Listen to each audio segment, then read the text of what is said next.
Okay, well, here we are, and we're ready. What is happening, Adam? I hope everybody can hear us. Well, let's try it out. Testing one, two, three, folks. Let's see if everybody can hear us. I think they can. So, um, people like your hat, and it's not reversed either, so that's good. Yep, everyone That hears only us. happens on Lookner nights. So Yes, actually, that microphone you have costs like 6 times less than the one I'm using, mm, and I've decided that I like the sound of it better. And it's way less complicated to set up. This mic I'm using is like, it's a nightmare to get all the settings right. But let's see if we get our. Anyway, the, so we've mastered the changes, the security changes from Zoom, and we've mastered the mic hookups. And now people are they're getting a 5x5 version of the show. I guess so. Uh, Uh, so what's been what's the good word? What have you been hearing? mm, yeah, for Big Fish's point, this people are curious about this hat sometimes that I wear. It is not only is black the color theme that Glenn and I choose to make a background to the forefront of the show. Actually, it is Roberto Clemente, who was a great baseball player. Actually, died while delivering food to his home country after a hurricane, and he retired for. I don't know if he was going to retire at that point or not, but he had exactly 3,000 hits, and he's a member of the Major League Baseball Hall of Fame. And we hope that come June, we're going to have some baseball up and going here in the United States of America. So a lot of good news today. I mean, I think this is the first time that I can honestly say that I've been in receipt of a multitude of positive signals rather than just you know clinging to hope on some and some beings partially true or not sure how to dissect what's actually going on here. But just judging by what I see overall in the Fed's response to this crisis, the fact that people still are not waking up to the conversation that we had, fortunately, on Tuesday night, that we pretty much hijacked the entire financing and bond markets in our country. The Feds have moved in, and all those shaky muni bonds we were talking about a week ago with Tim Anderson, they are no longer a problem. They're being purchased, collateralized, securitized assets are getting gobbled up by the United States government. And as long as you held a triple B rating before this whole thing went down, you are not considered a junk bond. And even some that are currently considered a junk bond are getting picked up, sucked up into this giant vacuum of glorious money. And it's a real joy to see people struggle with this disparity of, oh my God, we have 16 million claims of files unemployment. Why is the market up again? you know because it's our ball game, it's our rules. We're basically scrimmaging ourselves on all end of the economy, and there's nobody else that can impact it one way or another. If we choose to say we're going to stabilize our markets at the same time we're going to deal with some crunch issues on the employment front, we have the power to do it. So it's actually, I find it funny. You get the people like Flea Biscuit. Don't hide them. Don't hide them. Free market capitalism is dead. Oh well, no free market. You just swallowed you just swallowed the red pill. That's all. And so, free market is exactly what it always was. It's just the Americans always had this illusion that we had a Fort Knox full of gold bars that backed up our Federal Reserve, and we had a currency backed by gold, and all these ridiculous things that people believe about the American economy, the world economy, and frankly, we broke all the rules. This country is at the forefront of a economic awakening, which changes all the rules that we used to abide by. And frankly, Trump made all that stuff possible by running and winning and kind of destabilizing the nucleus of what was considered Republican and conservative Republican doctrine. Trump destabilized it. And in order to do what he did to get the economy where it was going, he had to blow back a lot of people that were saying, well, there's way too much debt. This is gonna kill the country. And so we blew all those people away with the fact that that's not really how the economy works anymore. And now I think Trump's in like an excellent position to do things that are going to challenge the basic conceptualized notion of what a Republican is. And I think that that's one way to take out a Joe Biden who's trying to resurrect some form of populist perspective that he doesn't really believe. And I think that this is going to be a real showstopper for the Democrats because they're trying like hell to appeal to these Bernie supporters, but it'd be really hard because we're actually doing a lot of the stuff that they want to do. And I don't see anything wrong with it. At this point in the game, if you don't want 4 more years, then go ahead and stick to whatever ethos you came into this fight with. I know that my ethos has definitely shifted a little bit, and how I see the whole political dynamic has shifted. So I just want to win. I need this guy in for another 4 years. I really need that for my kids and my parents and everybody who I want to see succeed and thrive and even in retirement and opportunities for my kids too. So I have been shocked and pleased at the Fox poll that came out today, which was just a total affirmation of everything that Trump's been doing. It's really hard to argue against that because Fox polling is really rough on Trump. I mean, Fox polling is historically over the last couple of years, they have just been rough on him and going like D+3, D+5, D+6, really rough. And his polling today came out, and people really think, 6 out of 10 Americans think our response to the coronavirus is moving in the right direction or is the right direction. 76% of Americans actually actively fear contracting coronavirus, which is interesting, but 90% of Americans fear a recession. That's a perfect balance in my mind. That's a perfect balance because that tells Trump, that data dump we're going to get on April 30th has to be enough for you to move directly forward on May 1st. But yet you made the right call by securing a lot of people from potential pandemic hospitalization and things like that. So it was a really good poll. I'll discuss it a little bit more. CV dropping $20 in the house with a message saying thanks a bunch for being here and much love to you all. Much love right back to you. It was a very positive poll for people like me who's been saying, no, we got to get reelected. We absolutely have to get reelected. We can't worry about all these little chicken little battles about the economy's finished and all this other horse shit. And the American people appreciate what we've done as a response to it, and they are afraid of the coronavirus. And guess what? This is real bad news for people out there. 8 out of 10 people polled trust Dr. Fauci, which is 19 points higher than Dr. Birx, which is really shocking to me because I thought Dr. Birx was kind of reaching people at a higher level or more relatable to. I thought they would at least be on an even keel, but no, Dr. Birx is obviously seen much more close to the Do you administration, do you know? Do you being the know head what of the task force. she reminds me every time I watch her as a scared rabbit who's not telling the truth because she's terrified. It's like the old Soviet. You remember the movie Airplane?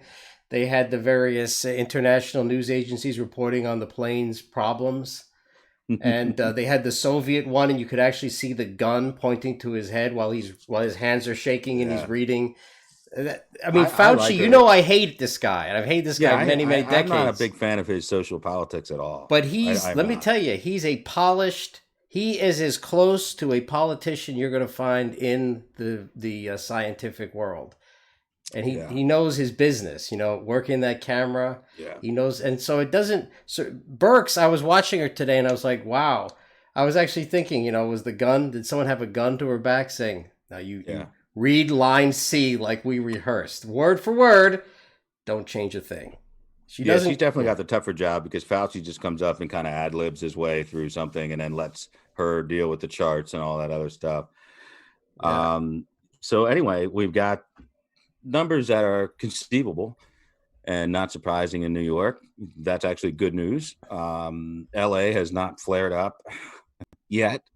So that's good news, even though they haven't shut down some mass transit. I'd like to see them shut down all mass transit in LA for at least 2 weeks, because that's how people who shouldn't be getting around or getting around and spreading some things around. But LA is a pretty spread out area as it is. But I thought the poll itself, just the entire spectrum, right down to, you can't explain this. Biden had a 9-point matchup lead against President Trump in the last poll that came out. Same weighted demographics, and now he's dead even right now, and that is without even going to battle with Joe Biden. It's pretty clear Americans have seen the disappearance of Joe Biden, the impotence of Joe Biden, the confusion and lack of concerted response from the Democrats. Trump is just, whether you like him or not, and this is, I think, a D+4, D+5 poll. People see him in control, and they see that this is a tough battle to do 45 days of pretty much a shutdown. Uh, some people are frustrated. I'm talking to a lot of people. They're trying to get through this paycheck protection program through the small banks, and depending on the size of your bank, they're either reticent to engage in a loan without more backing on the application process from the federal government, or if frankly, work with a bigger bank. And if you work with a bigger bank, you don't have an existing account with them, then they provide even more information. It takes even longer. I mean, it's just the easiest thing in the world. But so you get through it. By the time you get through it and get your money, you keep your employees. It's a forgivable loan, which we call a grant. We're up and running, and you're probably at 75% capacity by July 4th. So we're trying to give you the money, like literally trying to stuff it into your account. So it's just a tough thing. There are a lot of small banks and a lot of community banks that just don't know how to deal with this stuff, and they're also getting hammered depending on where they live. Right here in PA, we've got an idiot governor who decides during this process that he's going to stop all appraisals on site. So all refinances, all settlements on housing, everybody trying to close a deal while the interest rates are low. You can't even get an appraiser inside a house right now. Even if the house is empty, you can't send one appraiser in because he refuses to call that an essential transaction, which is, of course, unfathomable. It's almost like a deliberate attempt to try to slow down a sector of the economy that doesn't support him. So disappointed that I have to deal with idiots like Governor Wolf here in PA. But, it is what it is. So I have been kicking some people in the Kiwis on Twitter, and it is kind of fun. I'm not a big "I told you so" guy, but on this run, I'm definitely I'm going to get worse on that front. I'm just warning everybody. I'm definitely going to get worse. I'm definitely going to be insufferable at times. I really enjoyed watching the wheels work at this level of federal government, knowing that Trump absolutely is forcing them to do things that they thought was not even in the realm, never mind practical, but possible. And so this is a fun time for me. It's a fun poll to read today. It was a fun, very short, truncated press conference today that Trump made his appearance anyway. I like where we're at. even the scientists, quote unquote, are looking at the data points of May 1st, yeah, and saying we're going to have what we need by the end of April. I think 75% of this country is going to get kickstarted. And you know how kickstarts go. And sometimes you're uphill, it's really hard to do it. But if you're downhill, you can do it. So if you're in a good state where you don't have a lot of complications, you're going to kickstart pretty quick. If you had the money and you got your approval, keep your employees or keep your things alive, you're going to be okay. People that are shutting their small businesses down are likely ones that can't justify the loan, were failing anyway, don't want to deal with the government, don't want their employees, or just have some type of issue where they're not willing to engage where they need to be engaged to keep their small business alive. And frankly, you're listening to the wrong Magic 8 Balls on TV if you think this thing's going to go past May 1st with the guidelines we have right now. It's absolutely not going to. I mean, New York City is talking about it. And frankly, this is federalism, baby. So they can do it if they want in a New York City level, but every other state is going to be under tremendous pressure to adopt the new CDC relaxed guidelines. I want to thank Jen Marie dropping a Jackson in here. Good. Much appreciated. It is a good news night, which is not altogether common during the dark days of the pandemic. But I could almost feel it. I think, Easter coming up, and then once we're on the other side of Easter, it's just going to be that almost 3-week period of hell where you're just like, you can see the end of the light at the tunnel, but you just can't get there yet. And frankly, the reason is we need the data. You just need the data. That's it. And once you get the data, you can never be accused of ignoring the scientists. The fact that 8 out of 10 Americans trust Dr. Fauci means you can't ignore him, and you certainly can't make him disappear. So that would be a recipe for a political disaster, regardless of what anybody says or thinks or does. The images in New York are definitely not going to be great optics for us. But, when all said and done, how much worse could this have been? It could have been a lot worse. I mean, we're burying bodies out on Hart Island, but that's not the first time New York has had to do this. And frankly, it probably won't be the last time. It's just, when 6,800 people die in a matter of days, no city in the world has a capacity for burial, morgue, whatever. You're just going to be overwhelmed. So temporary burials are going to be, put forth as a policy in the city for now. It's upsetting, but for people who can't afford to immediately get a funeral director, get a cremation, and an internment, at least temporarily. The other side of this is you end up getting in a mass grave temporarily, at least at Hart Island, which is it's pretty sad images to look at. But I wish New York City officials would stop denying it, because people have little things called drones right now where they just fly over and take pictures and catch you lying to your constituents. So you might not want to lie about that any further. Mostly the liars are the city council people seeking to get reelected.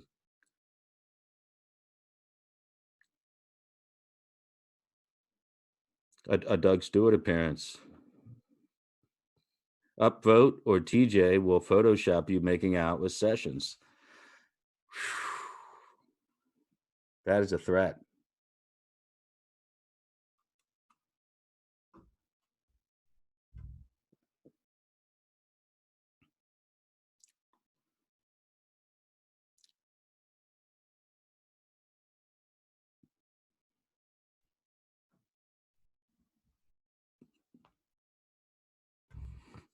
A lot of those are unclaimed bodies. No, the monthly trip that the ferry takes across to the island are unclaimed bodies. These bodies have numbers, names on the temporary caskets. So the family just can't, and the funeral directors, frankly, they can't handle it. There's nowhere to go with these bodies. So I'm telling you, it's just optics. That's all it is. I'm not saying New York is doing a terrible job of it. I'm just saying that I don't trust de Blasio on the other side of this thing, and I think de Blasio is going to try to, get away with clamping down well after the rest of the country is ready to kind of wake up. And we certainly cannot keep New York City closed down and completely recover economically. That's something that's going to have to change. So I saw the great one on Sean Hannity tonight. Like the great one. I laugh every time anybody says that. It's he just doesn't understand anything he's talking about. He absolutely does not understand a word that he is saying. It's almost as if he thinks this is a facade, that mitigation doesn't play into it at all, and that had we not shut anything down, businesses would have been able to do the job just fine with their own mitigation. And I think if you look at the hotspots right now and you think about no mitigation being added to it, what a disaster we would have in New York, Florida, New Orleans, and Louisiana. It would be an absolute freaking disaster. You don't need a chart or a model for that one. I mean, pretty clear. If you're if you're gonna have 50% of our national cases in New York City, 50%, and you can imagine without any mitigation being done at all, and something like it would overrun a hospital. And I think that's what he doesn't get. He doesn't get. Yeah, and I was talking about this earlier. It's on Periscope side. Somebody saying we got notice from Daughters College that New York City dorms might be used by the government. And I mentioned this to some family members before. Is that the secret FEMA plans actually use? They're not going after hotels necessarily, convention centers in the big cities, yes, but dorms at public universities are in their pandemic plan or whatever. So that is something that is considered. But I think at this stage of the game, we're kind of moving past that reality. Oh, thank you, Diane. I'm glad. Thank you. Concerned about a jihad on HCQ. Doctors. Oh, hydroxychloroquine. Doctors not prescribing until it's almost. It depends on your doctor. We put out what 29 million pills for distribution, so that's in addition to the already plentiful medication that's here in generic form. It's obviously any drug is going to be more effective at the beginning of clinical application than it will be when you're on a ventilator. I don't think hydroxychloroquine is going to save too many people that are in John Prine's condition before he died. I think you're looking at people that are in a healthier state in the illness. So the earlier, the better. So I don't think we're going to get overrun with or run out of hydroxychloroquine. I think Trump mentioned that he guilted Modi in India from giving up a few million more pills to us. But you could just imagine, though. I mean, we're doing okay in the hospitalization process in New York as far as PPE and stuff like that because we have more time to get it made. You could just imagine in New York City if no mitigation was done over the last like 2 weeks or 3 weeks. You could just imagine there'd be no. It would be the end of times. I mean, you'd have already have 30,000 people dead in New York, easy, if we did nothing. And that would tank the economy, regardless of whether we shut down every small business in America or not. If you tank New York City, you're tanking our economy. So the economy knows more than you do. The economy knows more than I do. The markets know more than everybody involved. So watch the markets. They're the ones that know if things are going well or tenable or not. They're smarter than everybody. They're all the multi-billionaires of the world that are in private equity and hedge funds. They make it all go. And the people that are now doing the public trading on behalf of the U.S. government know exactly where to invest and not to invest. And you've got an equalized market. And I told everybody that over a week ago. You weren't going to see the wild swings anymore. It may not continue to grow 3% every day. The S&P had its best week, just completed its best 7-day stretch in since 1979 or some ridiculous stretch like that. So they're now switching to how bad is this recession going to be, to talking to people saying, okay, is this going to be a bear market or a bull market? Now, granted, you don't have to be an economist to know you can't have a massive recession in a market that is between bull and bear. That those two things don't exist. You can't have that unless you have extenuating circumstances funding the backflow of problems. You got 60 million unemployed, then you better goddamn well have enough money coming from the federal government going to the states to back up that state unemployment insurance so that they have a check. So then they are consumers again. And on top of that, they're putting free money in your account for about 75 or 80 other million Americans right into their account. So, and if you're a small business person and you closed up shop because you didn't want to work with the SBA or you didn't want to go through the application process, well, like I said, maybe you just didn't want to keep that business anymore. Maybe it wasn't legitimate. Maybe the bank said, we don't even trust putting up a almost guaranteed federal loan for you and your business. So that could happen. It could happen. And frankly, sometimes in tough times, we cut the fat in any capitalist society. And yeah, I'll answer no questions about Robert Barnes. I have nothing right now. I have nothing positive to say about Robert Barnes. I think he's out of his mind. And yeah, I can just tell you that he was not an actual attorney for the Covington kids, at least not the ones that were publicly named that had lawsuits. So, yeah. He's really good at making things seem like he was involved, and I know he got quite a bit of fame by grandstanding in that way. Yeah. You know, Adam, I know a little bird that told me that that somebody tried to hire him Oh, yeah. for an actual high profile case that would have put him Mm-hmm. in the news media, and definitely he would have become famous in the right wing Trump circles. But that this guy told me that Yeah. he's a complete cuck. He has no balls whatsoever, wouldn't even return the phone call, and started ducking. Can you believe I had a that? little bird tell me the same story, except Really? he said he was a little girl instead of he said he Ah, ran away like a scared little girl that saw a snake on the trail.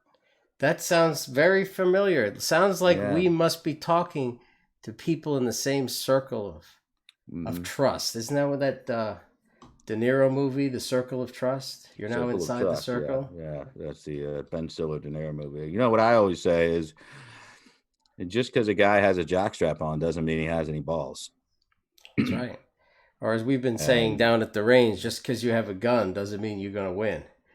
yeah, and then that really doubles down for a guy like wants to jump into an InfoWars studio and talk about the world ending. I mean, You know, whenever somebody talks about the world ending, I always hear it as they're making a desperate plea that they're depressed and they think their world is ending and they're trying to convince others that we're all going to die, but it's bullshit. He may be at the end of his rope, but I'm not.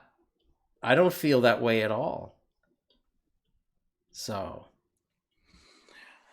and then I look at the poll again for that stuff. I mean, I look for direction from the American people because in an election year, I really don't give a shit about anecdotes on Twitter and Periscope. I don't really care. I don't really care what the dawdling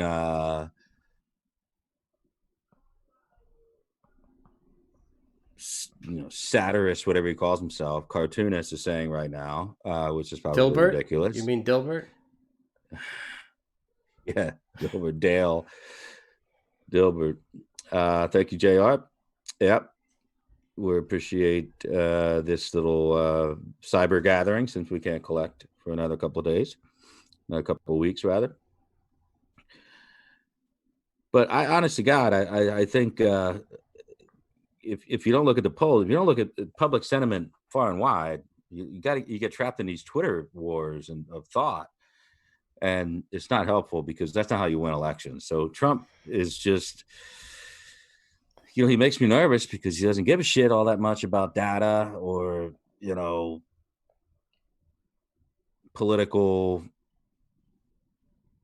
measurements of a traditional form. He really is an instinctual guy, goes by his gut.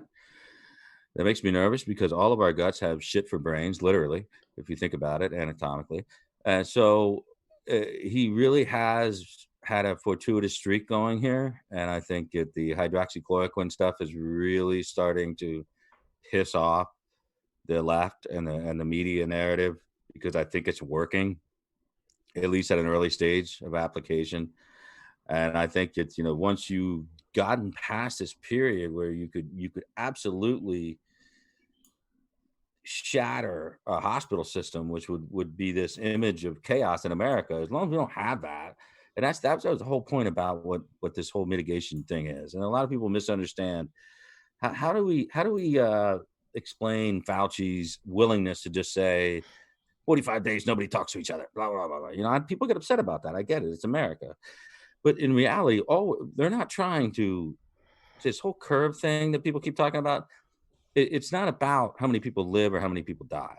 It's about whether our healthcare system can provide adequate care and not be overrun, which would be a real bad scene. And the fact that once we get through metropolis data gauges here, where we know we're already in major metro regions from Boston down to Miami, really on the East Coast, we've got New Orleans, you've got, LA's been dealing with this thing, but San Francisco's been doing pretty well. Seattle's been doing pretty well. We listen, once we're out of these major woods, then we get new guidelines, and we march forward. And we march forward, and 75% of the country is pretty much up and running in the first week of May. Will that solve all of our problems? No. But the money that we're funneling through the federal government is going to subsidize a lot of people's lives for that period. And we've also streamlined a ton of medical technology, biotech and otherwise. So we're going to have a summer of what a seasonal flu generally is, or a coronavirus or whatever. We're going to have a seasonal. So it's pretty much going to start to die out for a few months. We're going to use that few months, because even if there are cases that crop up, we're going to be able to actually do what we couldn't do the first time around, which is basically test and then do the forensic, contact tracing, and be able to figure out who the person talked to, worked with, whatever, isolate, boom. We don't end up with one of these mass problems anymore. So we're buying ourselves time, not only on a vaccine, but treatments, therapeutics. We're buying ourselves so much fucking time that it is so unlikely we're going to have a huge problem come November, December of next year. So unlikely that this is going to be cyclical. The most dubious thing I think Fauci says is that we're going to have the same problem in the fall. I just completely don't believe that, because we're going to have far too many people identified through the antibody testing and just testing in general. I think that what makes sense now? What makes sense when you have, let's just say, 25,000 Abbott testing kits, and you got to get them out and you got to get people tested. What it makes sense is you bring them into major facilities, large facilities, GE, GM factories. You bring it into larger manufacturing facilities that are essential, and you bring it into pharmaceutical places that they're making the pills, and you test everybody. And one testing kit can get it all done. It's just a matter of, can the labs get it done? Yeah, we brought all the labs up to 100% capacity online. And so now they're going to be doing antibody testing at the same time. And they're also going to have a shitload of therapeutic convalescent plasma treatment available by the time we get to the end of the summer. If we do have another outbreak, it won't be the same problem. But I can guarantee you this, Glenn, nursing homes are all going to be tested inside and out. And hospitals, of course, for anybody going in and out of surgery or any type of ICU, there's going to be treatment. There's going to be testing at the treatment level. And then everybody else, you're talking about younger, healthier people. They're going to go about their lives as they would before, maybe without the handshake or maybe with a mask occasionally or something. But they're going to go out. They're going to do their thing, and I can pretty much see 75,000 people sitting in a football stadium in September, and maybe 50,000 of them wearing masks. Will look like Japan, but who really gives a shit at that point? Americans will be so willing to make certain concessions until we get a proven vaccine. And this whole 18-month thing on the vaccine is bullshit too. So don't listen to Emmanuel's brother and all the other asshats out there that are trying to say we're going into a Great Depression. It's going to be an 18-month lockdown. It has never been profitable before for these companies to try and make a vaccine for any random strain of flu that was going through the country because it changes every year. Now it's extremely profitable, perhaps striking the gold of forever for your particular company to get the vaccine done. So now you have, it's like a gold rush. It really is. You have people in that industry that are just gunning for this vaccine. We don't do that for a typical type A, B, or swine, or bird, or whatever other strain of flu, because it's so wildly cyclical. It's not, and the government doesn't back you up. So now the government says, you got a vaccine? Okay, put it through the initial trials. While you come out of the initial trials, like 40 days, and you have 40 volunteers, and you come out with great efficacy, we move you on to number 2, phase 2. We give you $500 million in insurance to mass produce it so that we have no waiting period. So in my mind, don't listen to the experts on that shit. In my mind, I see American ingenuity. I see American business greed. As Gordon Gekko said, greed is good. Greed is very, particularly in the biotech industry, particularly in the pharmaceutical industry. Greed is good. And you know what? We're gonna have more testing kits than we've ever had them ever in this entire world, concentrated right here in America. We're gonna have more protected personal equipment right here stockpiled in America than ever by the time the summer is over. So that if we even have a limited outbreak in the fall, it'll be a limited one because we'll have contact tracing, we'll have antibody plasma treatment, we'll have testing availability all over the place for the vulnerable people. So are we going to be opened up on May 1st? My answer is hell yes, we're going to open up on May 1st. If you are a immune deficient person, if you are obese, or most likely that is coupled with pulmonary or cardiac issues, asthmatic, that type of thing, you're still going to have to be really careful. If you're over 70, you can't just go around acting like this thing isn't still floating around. But that's a smaller segment of the population. That's not going to cramp our style as an economy. And don't forget about this, the cloud. If you think even on a sunny day, you see a cloud out of the corner of your eye and it looks a little green, and you think, wow, there's a green cloud out there. That's weird. Don't worry about it. That's just the Treasury and the Fed holding trillions of dollars over our heads, ready to make it rain like we are the hottest stripper on a pole. Okay? So even on your darkest days, remember that that green cloud of money is up there. And that's not socialism. That's not compromised capitalism. That is liquidity based on the fact that we have built up a monster economy. We still have the same consumer base that we had, minus 16,000 people. And, Trump has played this very, very well. And I think it's time a lot of people give him credit for it. I really do. And if they don't, I'm going to continue to bitch slap people on Twitter.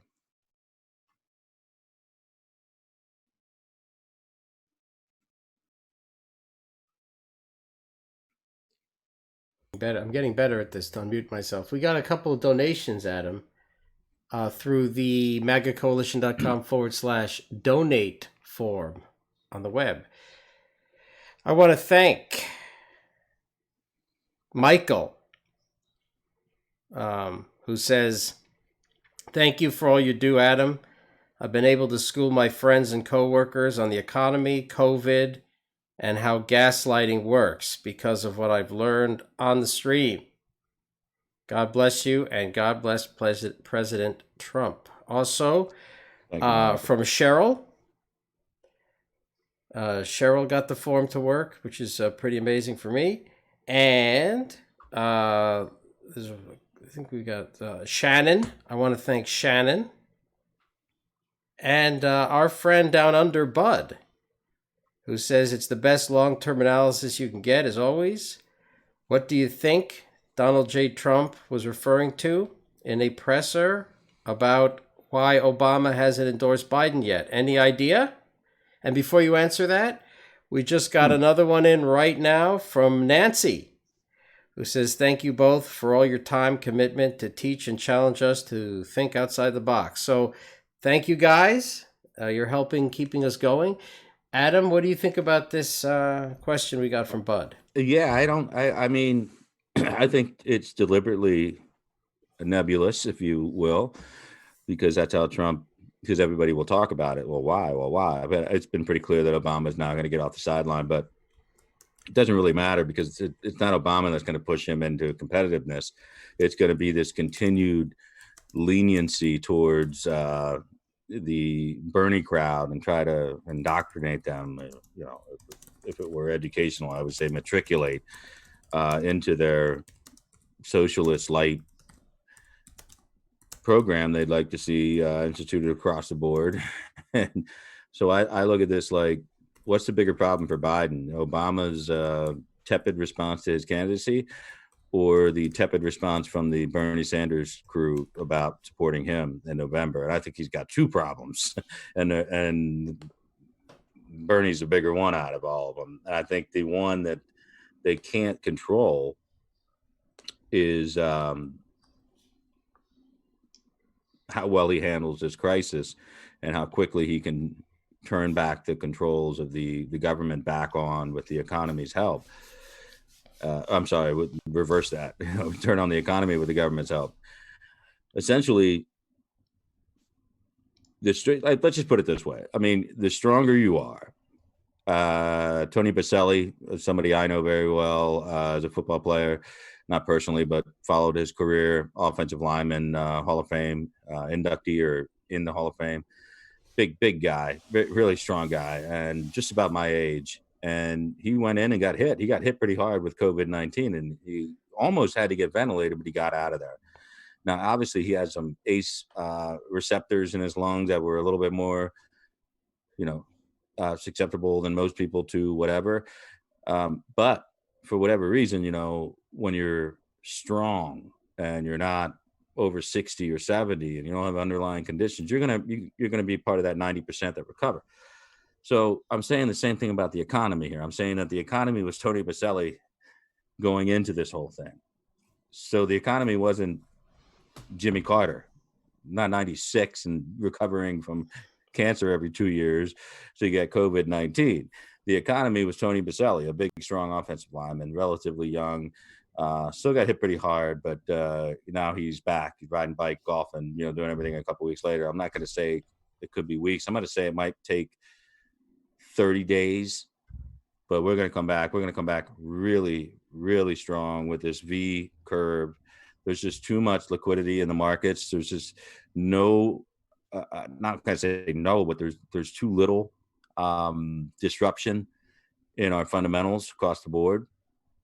I'm going to say there's going to be some restaurants that aren't going to open again. I'm going to say they're going to change owners real quick because they're going to have the low interest ability to go and buy that restaurant, start it up again real quick. And the worker base is already there because once we smartly limited that unemployment stuff for that 4-month period, backtrack to March, at the beginning of March, I think. So you're going to have a period where people can't get paid to stay home anymore. They're going to come out and work. So I don't think you're going to run into the problems that people think we're going to run into. What's the deal with the delegates? Don't know what you're talking about. Maybe the Democrat delegates. What's the count? I think he needs 1991 to make it official. I think he's pretty already almost close to that. So yeah, I think that'll be not a problem. Do you think Trump is being conned by the false model? What? Yeah, this is really weird. People ask me about these models. It's just they're so off the chart, not important at all. And Fauci and Birx are getting beat over the head with this IHME model from the University of Washington, and nobody else gives a shit because models are models. The projections are projections. Data is data. So you use the data. The data informs the model. Of course, the model changes. And if you were in the field of logistics or even politics, political science and polling or whatever, if you don't inform the model with the data on a daily to even hourly basis, what the fuck is the point of a model? It's Well, I mean, stupid. come on. Like these models, like all things, they're instruments, and they weren't particularly accurate. But Hey, listen, guys, if if I'm a politician, right, Glenn, I want to know what the worst case scenario is possible, but it doesn't yes, mean I'm going to use it to inform every decision. look, I mean, Trump is boxed in many ways. He doesn't have a medical background. If he was a president who'd been a physician or a Mhm. research scientist, then maybe the public might give him more leeway.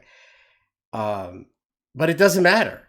I mean, look, these are like polls. It's like some polls were very accurate in 2016, some were Yep. not.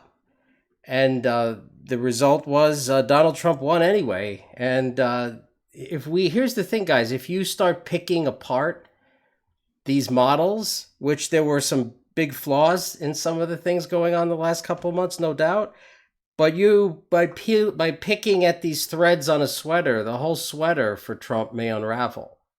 Mhm. You're actually criticizing Team Trump. And so, as much as I probably could flame him to the ground and some of the things that were said in the last 2 months, if Mhm. you engage in that, as far as I'm concerned, and this goes for myself as well, then you're trying to prevent Trump. In my book, you're damaging Trump's reelection chances. So there's only so much that we're going to engage on that. It's time we grow up. We're not 8 years old. And do we want this president reelected? Do we want Joe Biden to be president? If the answer is we want him reelected, it's time to Mhm. shut the fuck up about the models. We'll get to that in 2021. January, Yeah. February would be a very good Yeah. time where we can go hog wild on exactly what fears did he have, and what drove a lot of the bullshit. Because listen, Yeah. I watched my dad doing the same things, trying to please the people giving him his grants. You think, listen, Adam, you mentioned that Fauci's talking about the recurrence, which I also predicted a month ago. This would be some of the. Do you know what? Mhm. October is the beginning of the new financial year for the government. And I think he's making his play that he wants at least double what he got last year. And I think he'll get it. I don't think he Good. needs to. Go take it Yeah. and go because clearly we're going to have a pretty tough second quarter. I mean, everybody who can Yeah. read the economy or know what unemployment numbers can do to your overall consumer-driven economy, what's going to happen. But I'd like to think that there's an uptick here midway through the third quarter before the election, obviously, that you can see market and performances increased over sectors that were really hurting. And people say a lot about the restaurant industry. It is one of the hardest industries to succeed in. But when you don't succeed, someone's always ready. You ever notice this about restaurants? Of course you do. I mean, clearly in Manhattan, not too many spaces sit empty too long before somebody else is willing to come in and give it a shot with their new model and their new menu or whatever kind of whatever they picked up as far as the data from the area and what's appealing to the market, age groups and all that other stuff. Not too many restaurants are going to be sitting dormant in, No. uh, in Not. in in cities across I mean, America look, for very long. I almost. Now we're going way back when I was in my late 30s, before I got sick. I almost got involved in buying a restaurant. Mm, I know something about the business. Some of my friends, some of them you met at my party in New York, are big shots in the restaurant business. Here's the thing, though, with the amount of money that Trump is unleashing on the economy, for every sob story of a guy who was like living, which is the worst thing in your restaurant, if you're living mm, cycle month to month, if you yeah, don't and have a at lot of least a lot of them a are. lot of them Yeah, are because yeah. they're poorly run or whatever.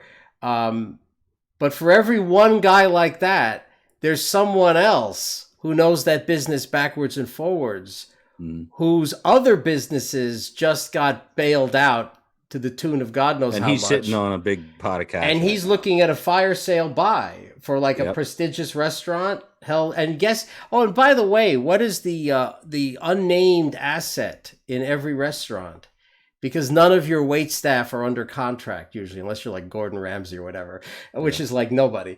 But Mm. most of those people that right now, like our friend Obi, who's about to begin his 2 week paid vacation odyssey. I talked to him today. He's Oh extremely yeah, no kidding. very psyched. A Good Sunday, for him. he's working a little on Sunday, but then he's being paid through this through the program that Mitch McConnell and the president spearheaded for God two bless weeks. America. God Yeah, for bless 2 weeks. America. Now imagine if he was, let's say, like that guy that I've told you about, who's the billionaire that my Mm. wife knows here in New York. You got to wonder how many of his, and he owns tons of business. How many of his businesses has he been able to put in that very easy to fill out 2 page loan application, right? Everybody I talk to, whether it's my brother-in-law, whether it's my best friend or whatever, very well. I mean, some of the wealthiest guys I know, just by working hard. I mean, these guys work hard, like up at 4 a.m., go to bed at 11, up again, um, but they're putting it in, they're putting the time in. They think that this is unbelievable because they're not going to turn down this offer because they work hard. And if the government has to work hard right now, so what? The government never has to work hard. So, That's right. they're putting it in and they're getting because they think essentially if they play by the rules, this is 100% forgivable, man. That's insane. And when you take somebody in a restaurant business, there's nothing 100%. Nothing. Not your inventory. You're always going to miss high, low, and you wait staff. When we had this market before the coronavirus, restaurants couldn't keep good wait staff because they kept leaving for the higher paying restaurants, right? Exactly. And they wouldn't give you any notice. They don't give 2 weeks notice in that industry. They don't need No, your goddamn letter of reference. They no. just go, man. They get that Yeah, job I and they they're, go. the way the people who work in restaurants and nail salons and Mhm. this type of direct interfacing with the public in a service environment, Yep. generally, you only get control of the employees to the degree you have them under contract, whether it be, anything, a letter of Yeah. under anything. But in restaurants, as I said, unless you're like Gordon Ramsay or you're working for like the Four Seasons or some very, very top 2% concern, it's you show up, and as long as the owner thinks you're doing a good job, you're there. And most of your the money that's coming to you is through tips, direct tipping from your customers. What these people are making hourly is should be, if that was their only component of payment, it would be illegal in America to pay them that little. And there's never any health Absolutely. insurance. There's never any dental or vision. Well, You know. you bring up a good point, and I was speaking with my family yesterday in our 6 feet outdoor, almost illegal get together, but I was giving indications that I have a lot of friends that are bartenders and or waitresses or in that field and not even a hair salon, they don't declare their full income. And I don't blame them because, the same thing I said before, the government's usually after you. You should always be after the government too. It'll all come out even if you do it that way. But when you don't declare your full income, when you go to collect unemployment for 100%, you're not, you can only collect what you've Right. actually declared.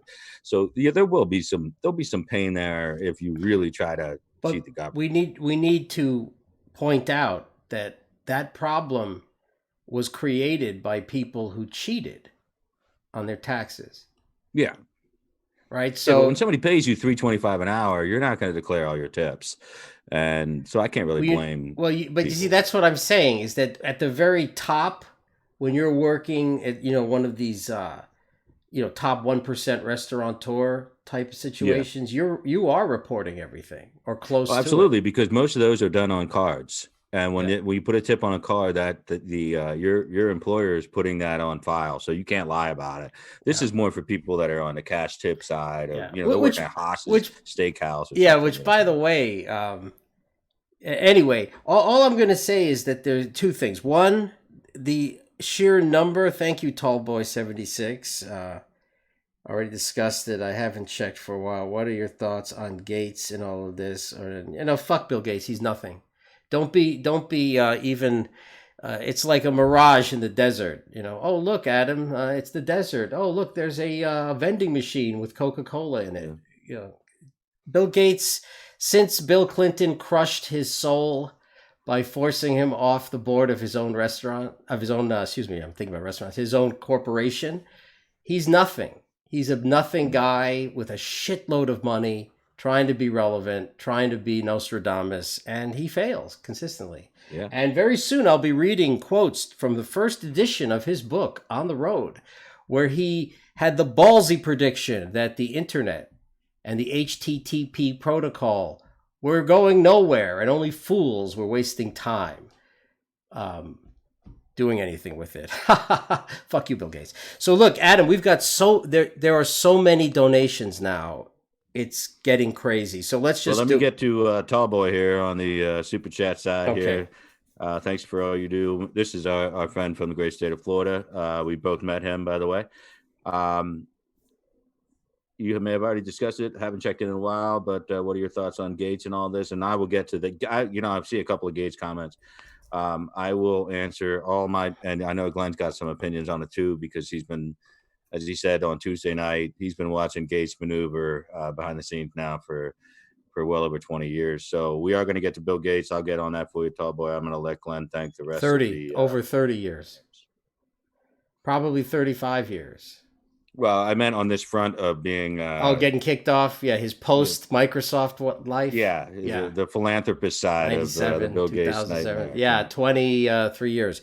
So look, here we have so many. So let's do them. I want to thank Joanne for using our form at magacoalition.com/donate. I want to thank, Michelle McLiberty. Thank you, McLiberty. Hope you're doing well in Connecticut. I want to thank Connecticut. What do we call them? Connecticutans or Connecticutites or Connecticut? We call them. What do we call them? We call them pitiable, unfortunate people living in Connecticut.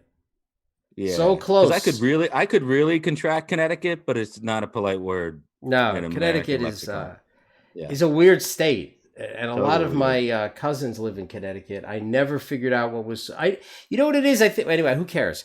Have a good time in Connecticut, guys. I want to thank Sharon, and I want to talk about a lot of donations. Kellyanne, thank you, Kellyanne, and Catherine, thank you, Catherine, and thank you, Rhonda, and thank you, Nathan. I told you, there's a lot of donations came in on the forum all at once within like 10 minutes. I didn't even have to dance at all for any of these. Something else. Wait, we just got a new one. I'm going to stop doing my late night Periscope where I dance. Sandra, I want to thank you, Sandra, whose comment was, thank you both so much. By the way, when you send us a donation, you can add something in the message field, and it's a question or a comment, we'll read it for you. So thanks. Thank you again, everyone who's donating. It's nice to finally have a normally functioning company again. After 3 years. It's good. It's good. It's good to see Bill Mitchell in ashes and the MAGA coalition rising like a phoenix from said ashes at the same time. So, all in all, a great month. You were going to say something about that asshole Bill Gates? Yeah, because my good friend from Southern Florida asked a question a lot of people are talking about, because Gates and his cronies are now making their way around the cable news network cycles, and they're talking about potentially, not the first time I've heard this, by the way, but I think it might be the first time where he's trying to institute something like this in America, talking about computerized chips implanted in Americans to keep up with vaccinations, inoculations, and the like.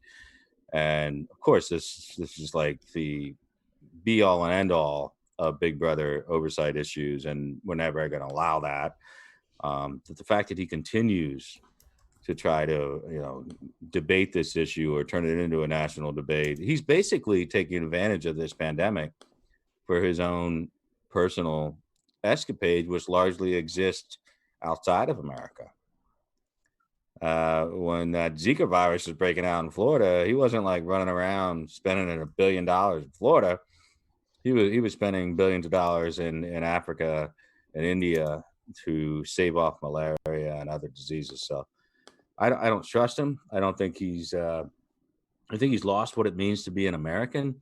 I think he considers he considers himself a humanist, which I think are the most dangerous people. When you graduate to a humanist, it's almost it's first you start with agnostic beliefs, and then you go to atheism, and then you go to humanist, and that graduation is there is not only no God or anything else, but it is godly to take over your own race and be a leader and do something in a cult-like fashion and protect human lives at every level, all over the world. Everyone should live to be the same age. They should make the same money. I think that eventually, that's what a Bill Gates type of person is. He's considers himself a humanist. It's to me disturbing. Absolutely, humanism is antithetical to God. You can't be both. You really can't be both. So, I mean, I know that's not a real in-depth description, but I've never met the guy personally, like Glenn has. But it seems to be what gets rubbed off on me from him is that he is not a person who sees American supremacy as something that is very important at all to the future of the world.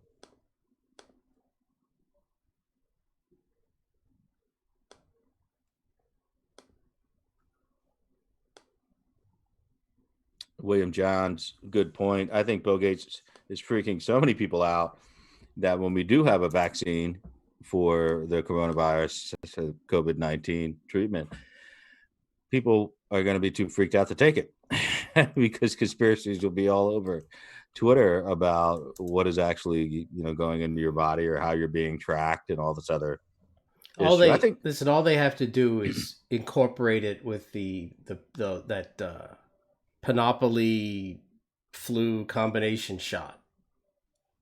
Problem solved. Yeah, but I think people are honest to God now waking up to this big brother conundrum.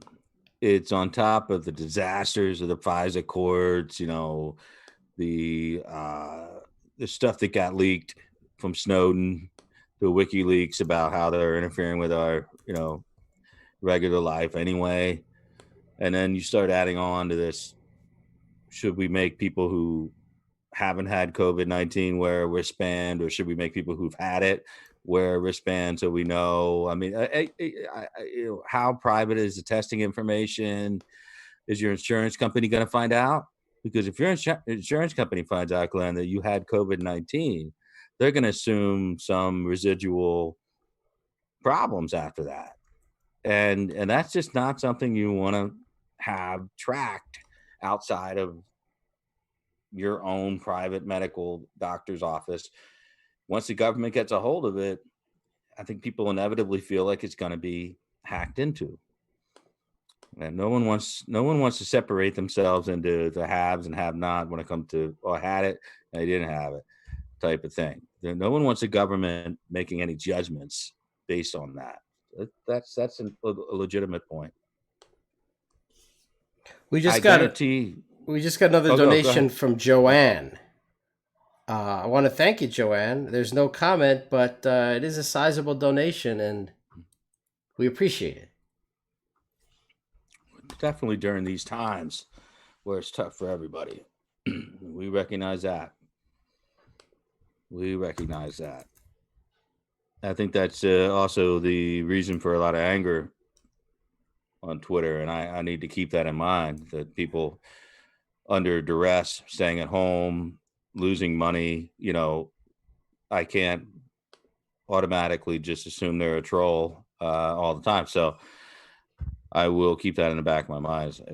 I blast off a lot of the heat that keeps me from going explosive on these broadcasts. Well, I mean, a lot of the things you talk about Bill Gates, but we can put Fauci. Or most people that I run into at a professional level are painfully unaware of America, how America actually was created, how it operates, what their freedoms should be and are.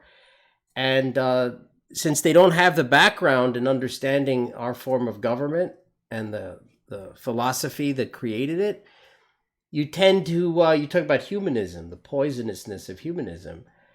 You tend to start reaching for the stars into sort of like a People's Republic of China type of options that really are not on the table in a country like America.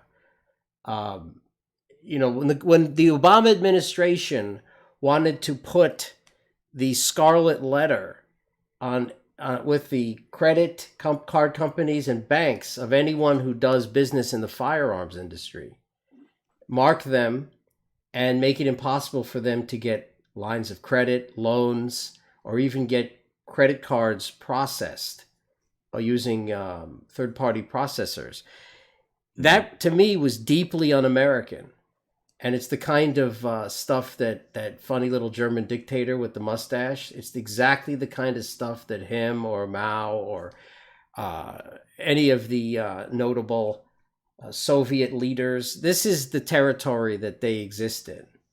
And, when Fauci's talking about abolishing handshakes, he really, to me, sounds like one of the stupidest people, and it makes me question his intelligence. It's not the first medical calamity America has gone through, right? I mean, we had, name it, take it. How about polio? Hey, how about polio? And yet Broadway thrived for 70, 80 years after polio. And guess what? 6 months after this nonsense is over, and no one even remembers it happened, Broadway theaters will be filled again with liberals thanking their lucky A stars. lot of people ended up not getting their vaccinations, polio. Jonas Salk does all the work, and you have people like FDR never vaccinated because wasn't in that whatever period of his life where they thought it would be something that he might be afflicted with. Got afflicted with it. And then, of course, it's still alive in government today. Mitch McConnell was afflicted with polio. And for a lot of people that don't know that, he is a polio survivor. So clearly he wasn't vaccinated because he could have been. He's only 70-something years old. So, that's the situation a lot of people are going to face because we've already had this anti-vaxxer thing going on in Facebook and Twitter and all over the place. So there's going to be a lot of people that don't want to. Just so you're aware, Adam, because I don't think you have a background in a lot of this like underground shit. The anti-vaccination movement is not simply a Luddite movement that's against vaccines because in principle they don't work. I'm an anti-vax. Listen, let me finish. No, I get it. I push back. I had kids, man, and you got to remember they came in with the herpes. They came in with the herpes shot when they were 2 days old. I get it. That's not what I'm talking about. Why would you give this to my child? What I'm talking about is why I'm skeptical of the modern vaccine program is that the lion's share of the vaccines are made in China and other countries where the materials are tainted. I myself had some vaccines when I was younger that messed me up for life. But here's the thing. The thing is that there's so many pieces in motion when you're talking about like mass vaccinations. My first question would be, where are the vaccines being manufactured? And if they're being manufactured in China, where it's well known that the laboratories, and I use that word extremely loosely, that produce this stuff, on the rare occasion you can actually get someone in there, it's disgusting. I wouldn't put that shit in me. There's no way. I will avoid it. And I would actually say that I have had I go back and forth on the issue. I'm not against the idea of vaccinations. I'm not all created equal. So how could you? I'm not against food. But I'm against tainted food.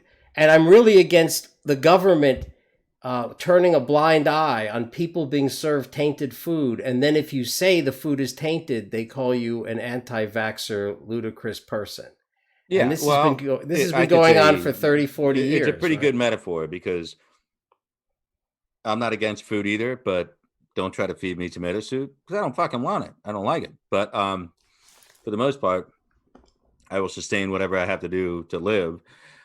But when you have kids, it's a totally different thing. Then you have to make actual parental decisions on what you want your kids exposed to. And my wife, many, many times, was very irate at how many questions I had and how I extended hospital visits, or not hospital, but doctor's office visits, because they wanted to put multiple vaccines into my small children at once. And I'm like, why are we? No, I don't want 4 shots on a single visit. They do it because they streamline all this stuff. Yeah. And I think that's another dangerous component. Even if they're made in America and they're 100% guaranteed, or 99% whatever the hell it is, there's always going to be 1 or 2% people that get infected with whatever you're trying to vaccinate themselves with. But I'm really disturbed by how young the kids are when they unleash these things on them. And it's a big pharma issue to me, because why are they doing this? I mean, there are some hospitals they won't let you leave with your baby until they do the one hepatitis B shot or whatever, which is what? Sharing needles with drug addicts and illicit sexual behavior. How the hell? Why is my 2-day-old daughter? They're putting this in her body. I And that's, mean, by as a the way, that's layman, how I got messed up as a kid. Before we moved to India, they gave me like 14, 15 vaccinations in a two. I think I had to go 3 times, and each mm-hmm. time I got 3 or 4. Yeah, you got the big No, the circular. I'm Oh, it's talking terrible. about a battery of Hmm. 14 different inoculations. And from that day onwards, from that period onwards, up until actually, it's still going on. It's just I know how to manage it now. I've had severe problems with my sinuses and the ability to breathe. I had to adopt Yeah. a radical dietary change just so I can breathe through my nose. But there was a good, I'd say, from 1975 to let's throw it out there, 95, 20 years. I Mm-hmm. was addicted to various antihistamines, anything that I could get to try to decongest myself. Yeah. And it was just by luck that a friend of mine in New York City was a famous herbalist. And he saw how congested I was. He goes, "You have a cold?" And I told him, "Nah, man. Since I went to India in the 70s, I've been having trouble breathing." And he started asking questions. He goes, "How many vaccines did they give you?" I was like, "Oh, like 16 or 15." He goes, "How old were you?" I said, "I was like 11." He's like, "Yeah, okay." So he had an idea how to sort of he said that I basically, while I was developing, see, like, I Mm-hmm. think you had an inkling of this. While a human body is developing, you're pushing all this stuff. It's not like inoculating me now as an adult, right? Yeah. So there's a look, but to even ask these questions, you will be shouted down as a Luddite, anti-science. That's where we are today. But I don't care, I did. guys. I got yelled Yeah, at by my sister-in-law, who's yeah. a nurse, and she's just like, "Well, this is what we do, and this is part of the protocol. Because if we don't, most low-income people who come in to have babies will never go to a doctor and will never have the vaccinations." And I said, "Well, what are you saying about me?" And she's like, "No, no, just that's how they do it across the board. Because if they don't get this stuff early, they're really inoculating against risky behavior of future low-income people in minority And areas." isn't it interesting? Then what are they really thinking? If we always were saying this, what do Democrats actually think of inner city folks? Do Oh, they we're act? finding out now. Well, We're now finding out. it all comes out in the wash, and it's not very pretty, It isn't. right? It isn't. And Ben Carson said that tonight with Martha McCallum.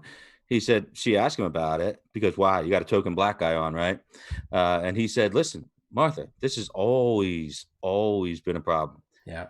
She asked him if he was concerned about He's the fucking HUD secretary. Of course he's concerned about it. But it's always been an issue. If people have had at low income levels Medicaid availability, they don't go to the doctor, even No. though that they have the doctor visit covered by Medicaid, until they have a condition that's so chronic, like diabetes and cardiac care or whatever, and they don't recover. But we spend a shitload of money taking care of those people at the end of their But lives. see, that's the conundrum for modern medicine, is that we're really only good at crisis medicine. We're amazing at it. Yeah. I mean, incredible We strides. triage. We're awesome at America, triage nation. Listen, So man, in what? I the in mean, the mid 1970s, one of my surviving grandfather had a heart attack, and the mood of everyone involved was, "Oh, he had a heart attack. Oh, he's dead for sure." Because that's what having a heart attack in the 50s, 60s, 70s meant. 70, 80% chance you won't be alive in 6 months. That's how it worked. By the late 80s, that had completely turned around to, my dad had a heart attack. They did an angioplasty on him as an outpatient, and he was I don't think, they made him stay one night overnight in the hospital just as precautionary due to his age. He was already in his like 70s or 80s or whatever. But it was a 24-hour deal, and that's not what ended up killing him. So, I mean, that means it was successful.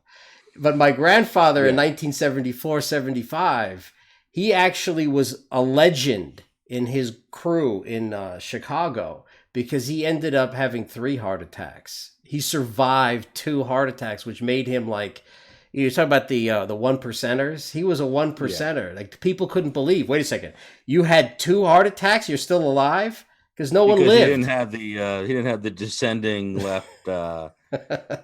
Who knows, man? I'm just saying that we're really good at that kind of medicine now. But trying to convince, like, look, there are people that are my friends that I even was hanging out with in Las Vegas, and they're telling me things about their health, and I'm trying to tell them, listen, if I were you, I would stop drinking alcohol 100% immediately. No, I couldn't advocate. Yeah, but you've never told me some of the things this guy was telling me. Right? He's telling me about he's getting diabetes and all this other stuff. I'm like, you got to cut out alcohol, and then before you get it, you need to. You got to talk. Well, you know what I noticed about people who make lifestyle choices based on things that are happening internally for them and their doctor, and then and then your doctor basically wants to explore your family history, and most people in America, there's just that nuclear family history where they're talking about, can you tell me about your parents, your grandparents, your sisters, your brothers, whatever. In a family my size, it's just much different. I mean, it's just like this. It's like any other scientific survey. The more you are genetically modeled after, the more people that you can communicate with, you're going to be able to isolate what your vulnerabilities are or susceptibilities are. And on my side of the family, with my mom's side of the family, they're all Irish for generations and generations. But my grandfather's siblings, and he had 10 siblings, and he ended up having 10 kids, but he was the 11th, part of an 11 family. And a lot of his sisters and brothers smoked Scranton, man. You know what Scranton's like. There's nothing to do but smoke, work in a coal mine, smoke, drink. His father, my great grandfather, that's the worked in a Scranton coal lifestyle, mine. Right? At 12 years old, he worked in a coal mine until he became 22. He became a policeman, where he started chain smoking and went to the bar after every shift, whether it was he was 13 in a coal mine or 40 in a. He eventually retired down in Hershey and came to live with my grandfather and the 10 kids, my mom being the oldest, and he lived to be into his 80s, well into his 80s. But there was always this fascination with, how the hell do you work in a coal mine, smoke Lucky Strikes without filters for 65 years? How are you not dead? But it's all genetic. And if you really get honest with your physician, they'll tell you, we can put you on this medicine, this is going to happen, or whatever. They really look you in the eye and say, we got to know about your family, Yeah. because that's where it's at. You won't be able to beat it. If it's cholesterol issues, you got to go wider than that, because cholesterol's not where it's at anymore. They're looking at all types of issues as far as inflammation and all that. They want to know about your family.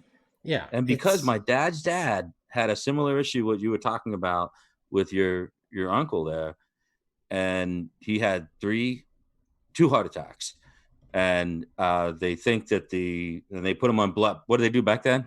Blood thinners, and tell you to relax. They would I mean, there also was give no. you, in the 70s, there was something else they gave you. It had a really weird name that you never hear about anymore because clearly it never worked. Yeah, it was before the bypass, no heart lung. So he didn't have any real surgical options. So I don't know what else they did. They gave, there was, they would give, anyway, in the 60s and 70s, they would put you on this drug with a really bizarre name. And I don't know why. But they would, and it clearly really wasn't maybe someone in the audience can remember it. It wasn't Ritalin, but it was something, it had a really weird name to it. And it didn't really work. I mean, what we found out later, once we had the ability to look inside the body without having to cut a person open because of George Lucas and Industrial Lights and Magic making Star Wars, and one of the byproducts of making Star Wars and making all those special effects was they created a type of imaging, which is now called a CAT scan. Yeah. So that really changed the game. So once they could see inside, they started thinking about how do we do medicine from inside the body? And that's why they're sticking things in your mouth. They're sticking things up your ass. They're cutting a little hole in you. They're putting dyes into your veins to track how blood flows. Yeah, and all of that, stents and bypass, all of that really came into its own in the 70s and 80s. Actually, one of my dad's friends. Late 70s, early 80s. That was not, I mean, we were not. Here's what fascinates me, and we'll get back to politics very soon, but I think this is a fascinating healthcare conversation, the way that we moved from heart-lung machine, stents, and all that other stuff, and cardiac care. It wasn't long before we could do an artificial heart. I mean, it made no sense to me how we moved that quickly. Well, we didn't. That was a flop. I mean, we had it for 10 years. It looked it looked like that guy. What was his name? Jarvik, Dr. Jarvik. It looked like in the 80s, it looked like we were going to do it. But we did them here in Hershey, PA for a couple years. We did them, but we were one of the first to do transplants too. So, right. We transplants can work for many, many, many years. But I mean, Dick Cheney's still practically alive and kicking, for God's sakes. But did he have a transplant, or did he have a pacemaker? Dick Cheney had a transplant 2 years ago. Recently. Yeah, because I remember when he was. You want to talk about a miracle of medical science? I believe he was in the dozens of number of heart attacks that he had over the course of his life. He suffered his first heart attack while running for president when he was like 40 or something like that. Or maybe that was his second heart attack. I think he had his first heart attack when he was like 37. He was a chief of staff for Gerald Ford when he was 36 years old. And he smoked like a whole mother effer. A lot of people did. Yeah. Back then, give me a break. But I don't want to go. I don't want to go too far. My cat is here. Anyway, I just brought that up because it's easier to go to the hospital when things are crisis and then get amazing crisis management treatment than it is to tell someone who feels normal that actually, if you don't stop eating the stuff you're eating, you will develop the following diseases. That's like, whatever. And as soon as you leave the doctor's office, it's, another cherry pie and Big Mac with fries at McDonald's. You don't really care. So, and listen, I will be the first to admit that's how it works. That's how it worked for me. I didn't make my life change until I almost died. And I made a radical change. And it worked. But imagine what had to happen in order. No one has that first class intelligence. You can tell a first class intelligent person. You tell them, "Hey, listen, if you put your finger in the outlet, you're going to get a shock. So don't do it." So they're gonna be like, "Oh, that sounds terrible. I'm not going to do it." Second class intelligence are like, "Oh, really? I'll get a shock." They'll stick it in and go, "Oh man, that was terrible," and they'll never do it again. And the third class intelligent person, they stick their finger in the outlet, get a shock, and think, well, maybe it won't happen next time. And they keep doing it. Right. So I guess most of us fall into the second category, a few of us in the first. And I don't know, depending on what day it is and how I feel, how Mm. many do you think are in the third category? Is it a lot? Is it a few? Does it matter? Do they end up killing themselves by touching the electric socket one too many times? I don't know. I'm just saying, Yeah. if they've told you you have heart issues, diabetes, blood sugar issues, if you have intestinal problems or circulatory problems, and you're still drinking, understand from Glenn, I'm telling you, that will kill you. There's no way around it. Yeah. You're basically if I meet someone like this, I'm like, oh, so you don't want to live anymore? Okay, cool. There's plenty of Yeah. people who just don't want to live, and that's fine. I'm not going to get involved with in their Or have business. successfully blocked out that that's the reality of it. Yeah, And there are a lot of people with the amazing ability to do that. And I got to say that I can't speak for everybody on my healthcare situation is a little bit different because I work for state government for over 10 years. I'm vested in a pension, but my wife is obviously still there in the Pennsylvania General Assembly, and I'm on her insurance now while I'm free balling out here with you.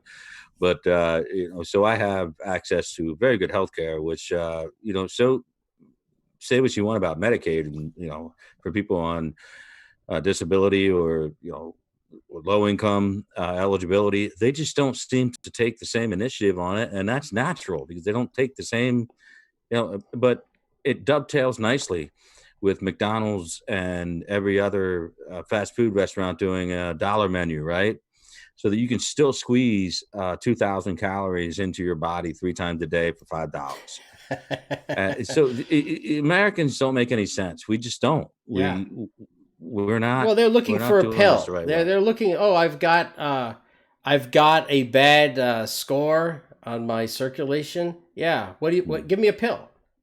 Well, no, you don't understand. It's you got to stop drinking. You got to stop eating fatty foods and a lot of carbs. Oh, what? Don't you have a pill? No, we don't have a fucking pill. And if you keep going, you ain't Yeah. gonna live much longer. And listen, there are a lot of people. I look at them and think, yeah, maybe they don't want to live much longer. They're adults. They have every right to make that decision. We all have purview over our own personal lives. But as somebody who made a decision that I want to live as long as possible, I had to do some hard things, you know.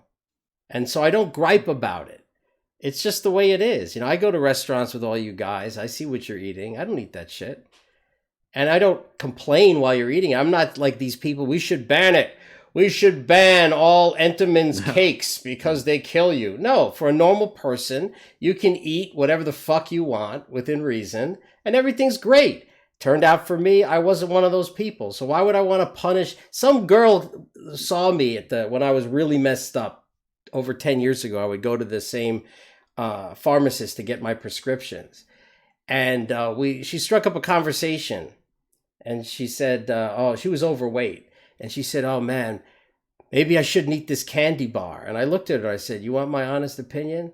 You should eat that fucking candy bar for as long as you can, because the day might come where you can't, and you don't want to be thinking, shit, I never really ate chocolate."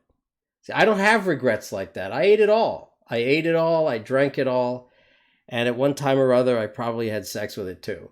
So the regret factor is pretty low for me. So I just don't do it anymore because why? How much cocaine should you do? An interesting question. I found that there really is no. As soon as you get involved with that kind of shit, cocaine, methamphetamine, crack, which is like a poor man's freebase, your life is pretty much over. Like the old hip hop song, "This is cocaine. I will make you work for me. You will die for me," and you will.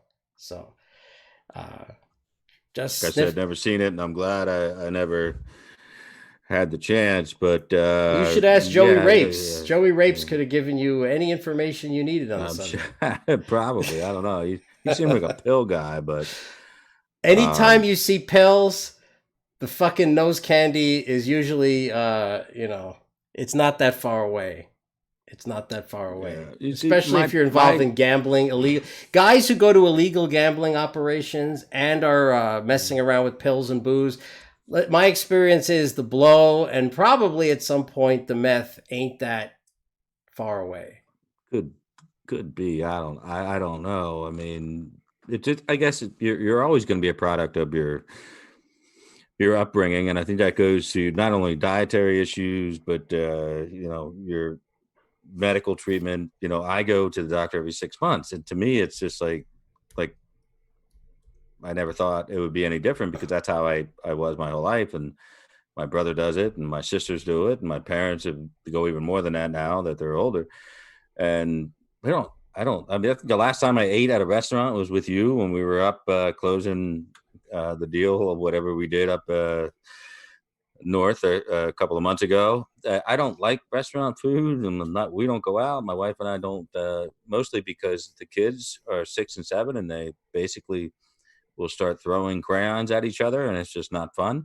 But we never went out a lot when I was a kid either, with my two sisters and brother. So I think that we grew up in a household without mayonnaise. I didn't know what mayonnaise was. Ranch, sour cream. We Yes, didn't. I didn't know. I thought provolone was the only cheese that was allowed to be made. I didn't know anything like that because my parents were different. My dad ate oatmeal every freaking morning, like religiously, and a banana. So I come from a different. that's I don't eat probably as why well as he my looks dad younger does. than you. You know, What's that? that's why he looks so young. If Yeah, he that's does. He really looks good. Well, plus he always ran 2.5 miles a day, and I've always said my brother still runs. He runs 3 miles every day, and he looks And let better me than guess, me. But a lot of people look better you than would me. be So there it's. getting tired watching them run 2 miles every I day. get tired now watching my wife take three exercise or one of those indoor bike exercise rides because she's going crazy because she can't be at work. She's doing like three a day, and I get tired looking at her doing them. Um, she's burning calories like it's going out of style. Some people I fear are getting like I'm eating once a day right now because if I don't, it's not good. So I mean, I think a lot of people are just getting really. If they weren't sedentary before, I think they're getting sedentary now. I think they're getting fatter. I think in some cases they're getting just maybe drinking more. I know they're drinking more. We're up 60% on national alcohol sales. So, I mean, my drinking, I just always keep steady as a rock. I mean, it rarely ever bumps up. I always drink the same amount of whatever I'm drinking and try not to ever push that up. But there are a lot of people that are home now and their life is completely upside down. It's not the case for me. But I know we're going to have some residual issues coming out of this. We're going to have some people that have been dumping some serious alcohol down their gullets. They've been going to the grocery store, stocking up for 2 weeks, and eating through it in one. This stuff's going to happen, and Yeah. that's why I think it's better sooner or later that come April 30th that we end this because I think this is a bad human experiment to take past 45 days. Yeah, well, I mean, look, the good news is that the kind of damage I'm talking about from drinking is generally not accomplishable unless you've been pounding alcohol for like 10 plus 20 years, something like that. You know, going on a heavy binge for a month or two is not going to probably do any permanent. It's not going to do it unless you have unless you're messed up in some other way.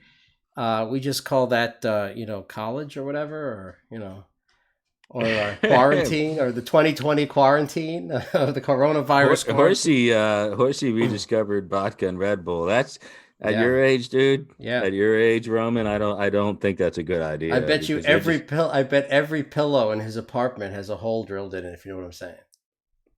Yeah, don't pick up that habit late in life. You are just not going to know what to do with yourself. Matter of Actually, fact, when he I don't called in, it recommend wasn't his phone that was bad. His hands were probably shaking so bad. That's shaking. why it Yeah, sounded you like that. don't pick up a Red Bull habit when you're locked in your house, dude. Come on, Yeah, what does he think come he is? on. Like a 22-year-old chick in Fort Lauderdale in spring break, drinking Yeah. that vodka, pounding them vodkas with Red Bull? He says he's in far better shape than me. I don't know, man. I don't know. You could be. You could He be. is. He probably bench presses. He bench presses 600 pounds over there. Yeah, I don't know. I mean, I'm in that Trump territory, that Trump BMI, where we're both. Well, he says he's 6'2". He says he's 6'3". He is 6'2". I'm 6'1".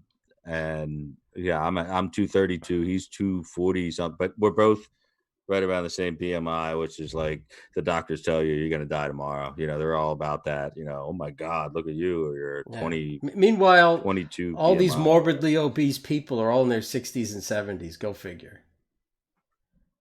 It's like these in the 70s they used to say when we still were like a hunter culture before we got pussified, a common thing you'd hear is only the strong will survive. That's the kind of Yeah, shit like my teachers would say in the 70s. But yeah. I would say, as Devo pointed out, yet the weak will also live. So things never work out the way these extreme people tend to paint the picture. I don't know what a 90-pound barbell set is, because you can't really have a set of barbells. Maybe you meant dumbbells. Um, Yeah, they're saying I'm but not. I've gained weight. I've yeah, since just being around, I haven't gained. Look, I know saying that I gained 5 or 6 pounds and making a big deal would make me seem whiny and weak and pathetic. So I'm not saying, but you are pointing out that I'm not gaining weight. I'm saying I did gain some weight, but probably not enough to complain about, right? I mean, all it would yeah, I take is have. I had to work hard just to level off. That's what I'm saying. I mean, really. I mean, it's like eat once a day, literally, with the kids at dinner table. It's kind of nice. We're having dinner table meals and everybody's settled down. Not that frantic shit you do when you dance class and getting the kids home, and the wife getting home at work from 5:30 and all that. But in the end, I think a lot of families are already hitting their roof of tolerance is already here. And I think Easter yeah. Easter, I think people are going to bump up against it. And then you look at the calendar and you're thinking to yourself, Glenn, Can we make it? okay, we only have to get to Yeah, May two 1st. more And then you look weeks. and you That's it. realize, Almost yeah, there. We're we got almost 3 weeks. there. I can see the Yeah, we finish line. almost. Look, there's a lot of people that have been complaining for the last 20 years how their life sucks and they hate their job. But guess what? Come May 1st, when they're working again, they're not, I'm hoping most of these guys realize it's a damn good thing that they're out of the house for 8 or 9 hours a day. Now that they know they've Mm. tasted what it could be like to be around your family 24/7, they're going to be so happy back at behind that desk, punching that clock, turning that. We used to say, turning that crank, turning that motherfucking crank. And you know what? It seemed like such a nightmare existence pre COVID-19, but now that first day in the fucking cubicle, turning that crank. You'll be like, man, this crank is so awesome. I love being here. This cubicle is finer than the finest of the fine hotel rooms in anywhere on the planet. I love it. It'll take Yeah, probably be beautiful. mean, I wish for one 5-minute segment, my wife would agree to walk out from the other room, where she's staying awake later than ever. Because I guess Bravo has endless fascinating shows on that she never gets a normal chance to watch because I'm always hogging the TV. But it just come out. I mean, she literally has like this longing gaze to go back to work. Like it's like Yeah, it's right. like she's staring at some Hawaiian sunset I can't see. She wants to get back in the worst way. I think a lot of Americans are like that. I really appreciate that, even though that Glenn and I live a twisted lifestyle that you don't know we've been living. We've Yeah, I been mean, living like like this for quite if some time. you know, We're if experts at this. like We're if experts. like a cancer was a person, that would be me, right? Like if the most twisted thing, like I don't know how I ended up like this, but I can honestly tell you, my lifestyle pre post COVID-19 has not changed at all, except for one thing. COVID-19, because of it, I'm down to my last can of Lysol spray, and I don't know when I can replace it. I have other ways that we can You know what? disinfect. Yeah. I was we were out and my wife's friend went to Costco a week ago and got lucky and not only grabbed a big can of Lysol, Lucky. she grabbed the what do they call it? Like the uh, The uh wipes? no, it's a can, but it's the scent that I can tolerate. I can't deal with almost any scent but this one. Um Was it like the fabric the blue fresh or the yeah, like the outdoor yeah. laundry center, whatever they Right, call right. it. It's like outdoor like an outdoor breeze or they call Yeah, them. Yeah. outdoor. Yeah, nothing. No fruit, no pine, no bullshit. Yeah. And so what I get to do is, if she goes out to the store, I think twice a week. So as soon as she comes home, I go over the outdoor stuff. I go over the mailbox every day because it's metal, and I go over the outdoor storage shed knob where we keep our garbage and recycling. I go over our front door on both sides, and I do the bathroom, the two bathrooms every day in Lysol, and it takes 2 seconds. I was doing it before with like this half-ass like bleach mix with Mm. bathroom cleaner stuff. It was taking the shine off the doorknobs. I'm Yeah, you telling don't you, want man, I to. was really That's like boric cranking down acid. on that. But every time somebody leaves the house, you just have to assume that something might and come in. And for me, my wife is obviously healthier than me. My kids are, robust little animals. It's me that I'm worried about, Glenn, damn it.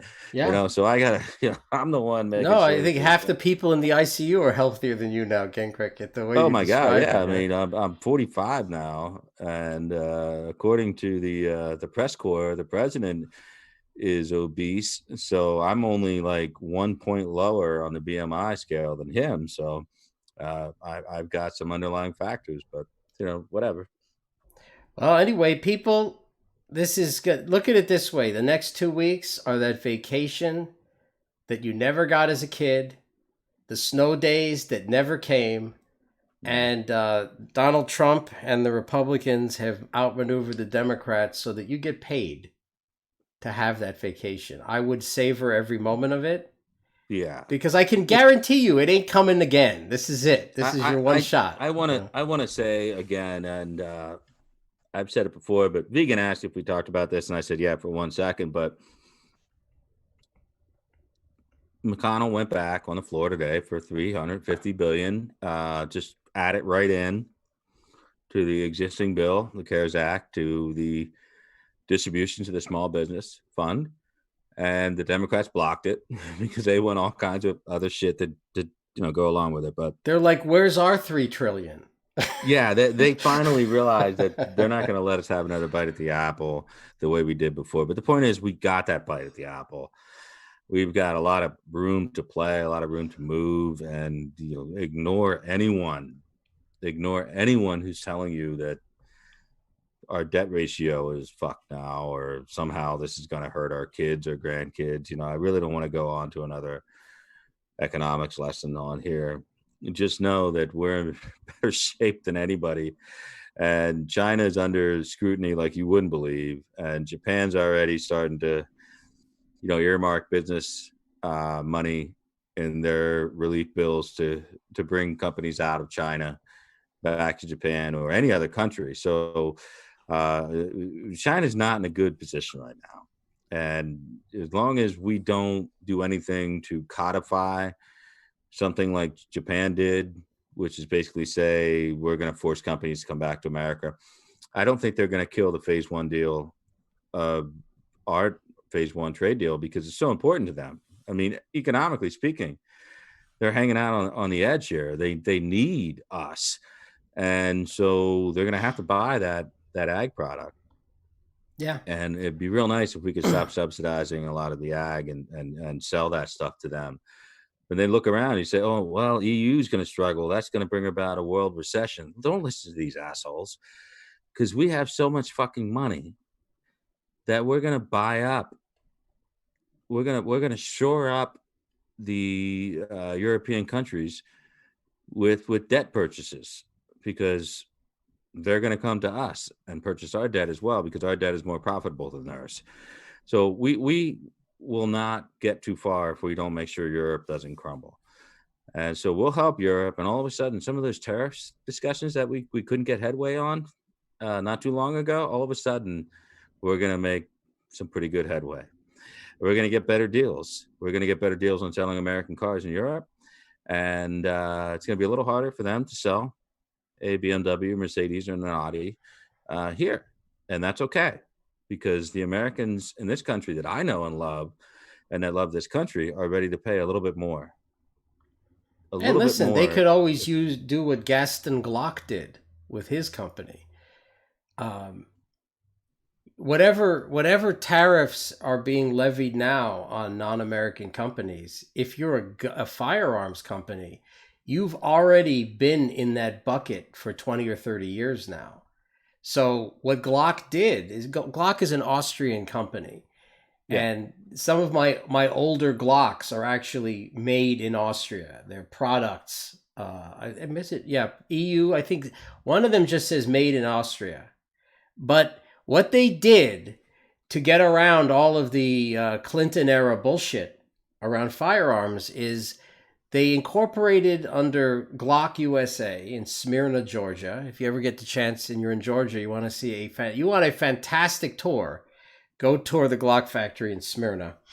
And what they do is every part is now made. More Glocks are made every year by Americans, 100% parted, sourced in America.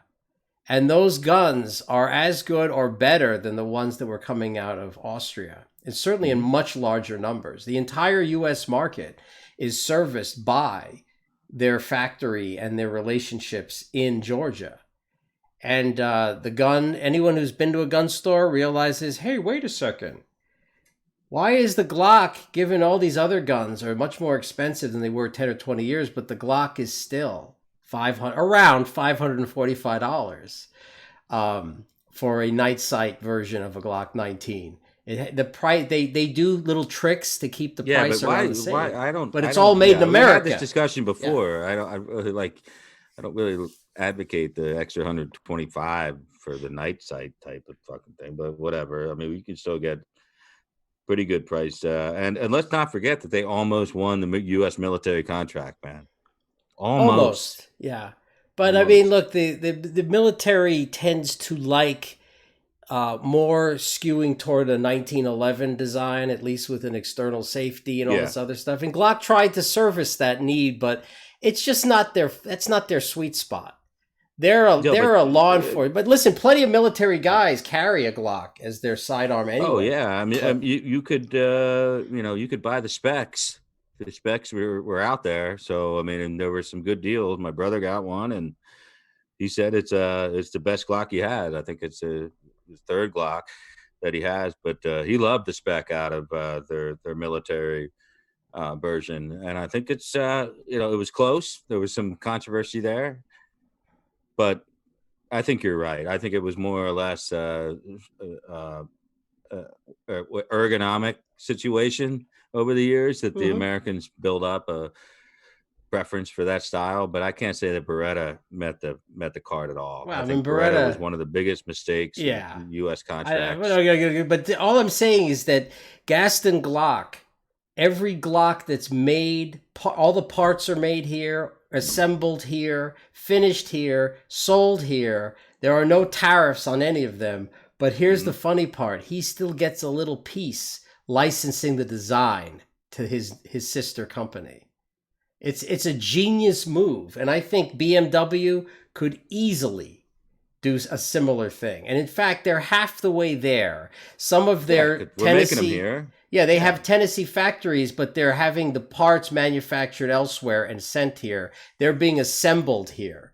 But if you want to get rid of those tariffs, all you'd have to do is find a way to get those parts, at least if not directly manufactured here, manufactured in a way that doesn't raise the ire of the tariff man. And there are ways around. I don't want to Oh, there detail are all the absolutely tricks, ways but around it. I think yeah, that maybe we should start eyeing up some real archetypical pioneer uh, global branding in Europe and just start buying it out. I mean, because if it's really going to be a struggle in Europe, if tourism really does fall for the next calendar year to the extent that they forecast, they're not going to be able to keep up with their debt payments nope, that they have. The austerity measures that are already approved years ago for Spain and Greece and Italy, we can bail them out, but we'll bail them out for the right price and the right products and the right deal. And the more we can get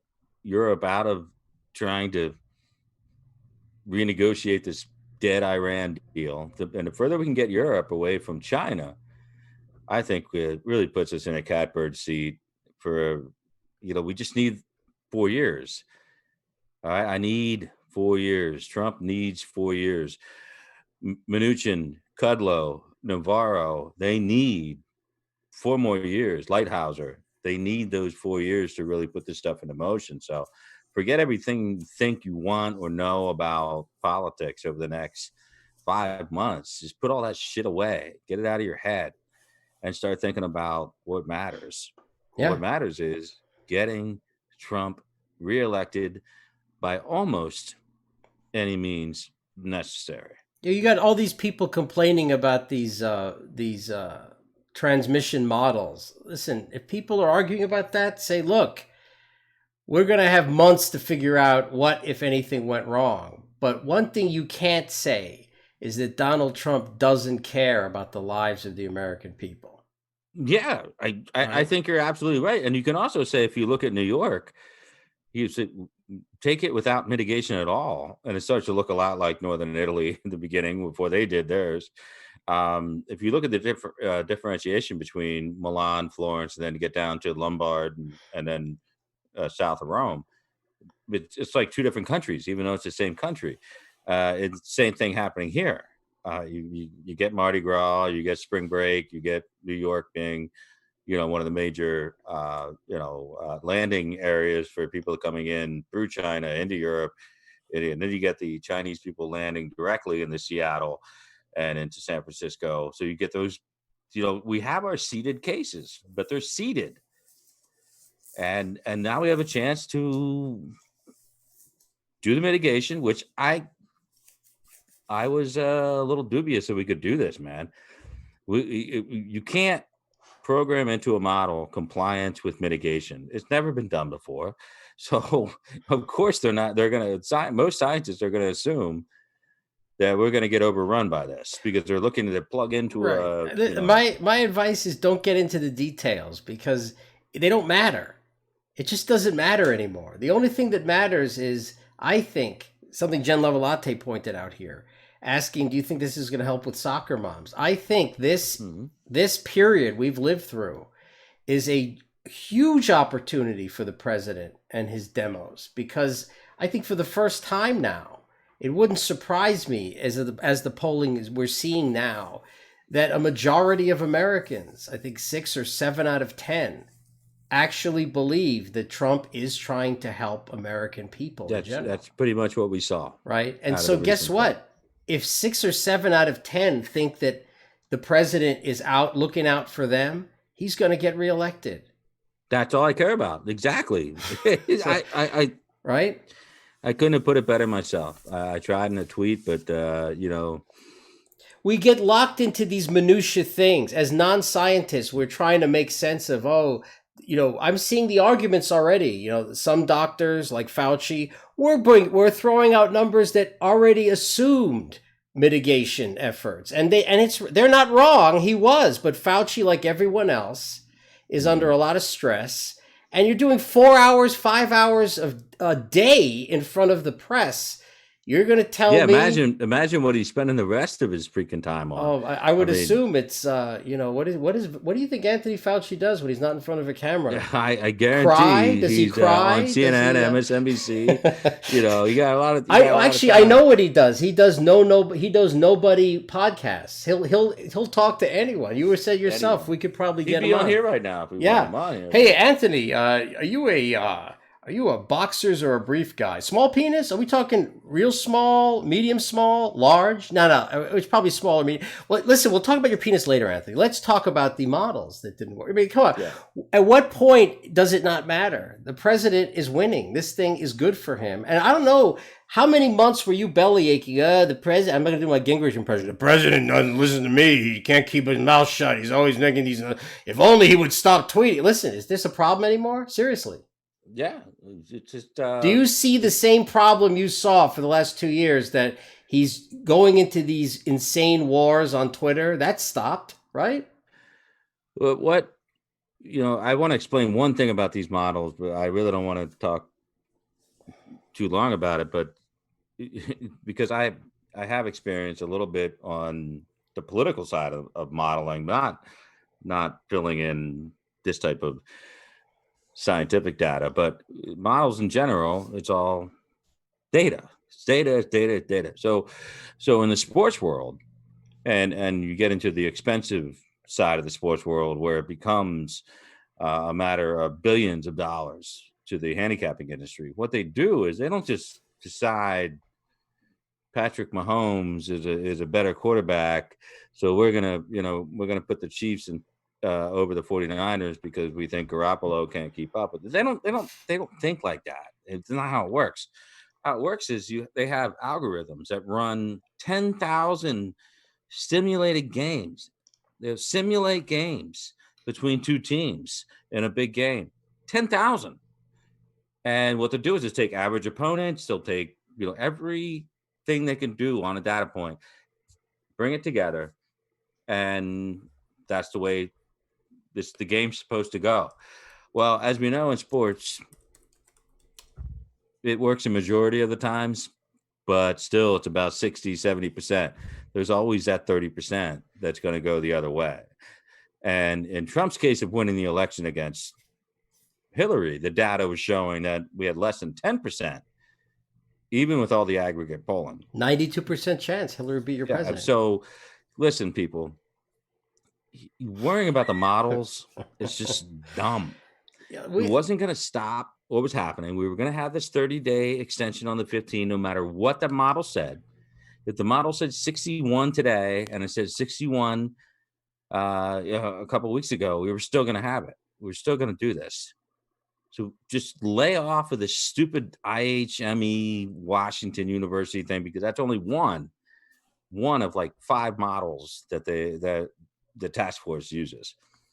It aggravates me because you're watching the drama unfurl in New York City and in the boroughs and in Jersey and Louisiana and New Orleans, and you're watching and you're thinking to yourself, this could happen Philadelphia. If it happens in Philadelphia, it's going to happen in Harrisburg. If it happens in Harrisburg, State College, Columbus, Cincinnati. And then you move across and you eventually meet up with where we're already having problems in Michigan and Illinois.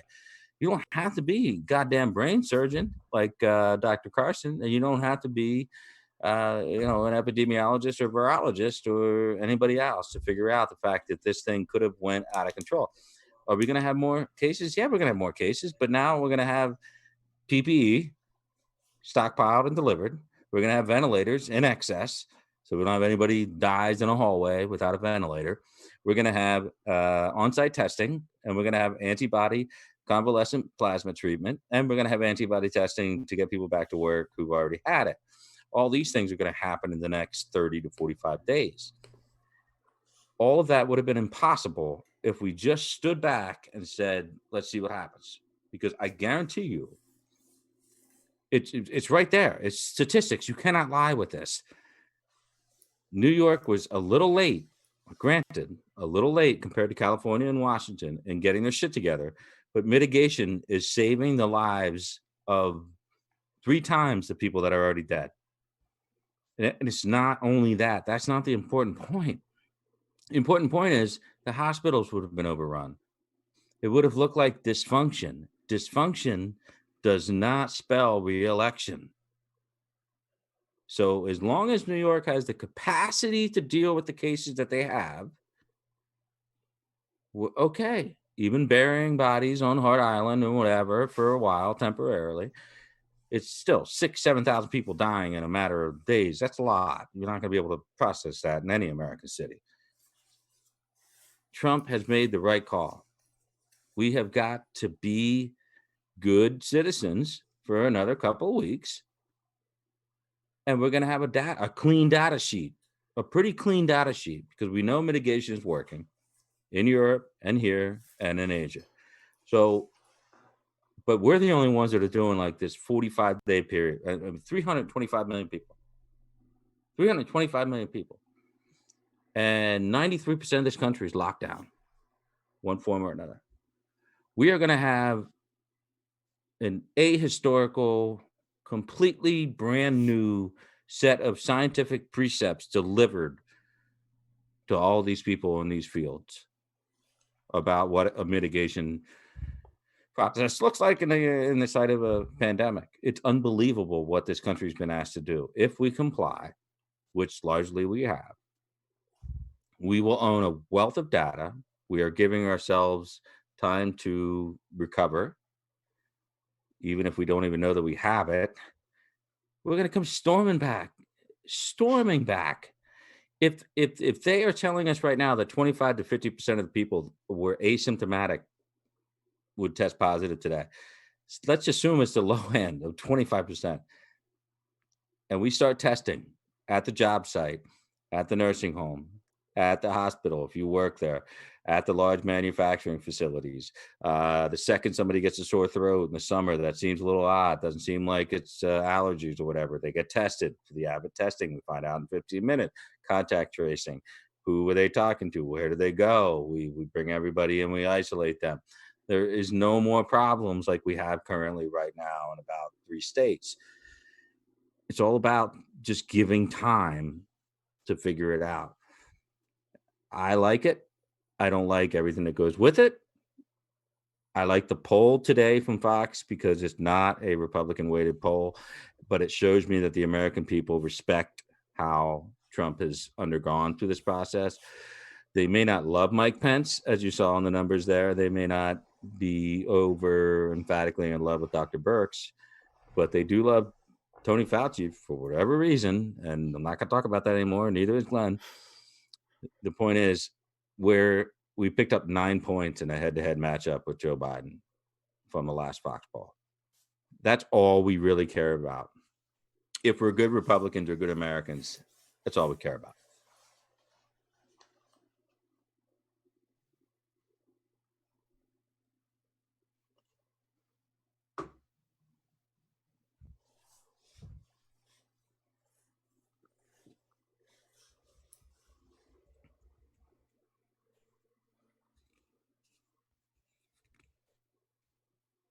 I don't know, Jen. I just know that the poll said 52% trust Mike Pence as a leader of the coronavirus. I mean, that's pretty high if you think about a D+4, D+5 poll. 52% say they trust Mike no science Pence. That's a pretty good number. I wouldn't argue with it.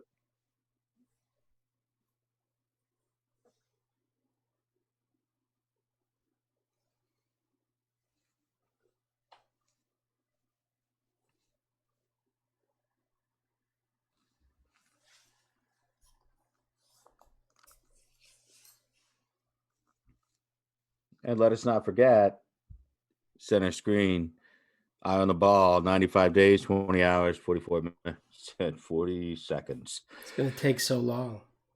Till the ultimate humiliation. So long to wait. I know. I mean, if you think it's bad being inside for the next, 20 days, Think about you got to wait 95 days to get rid of the final Q theory, Jeff Sessions.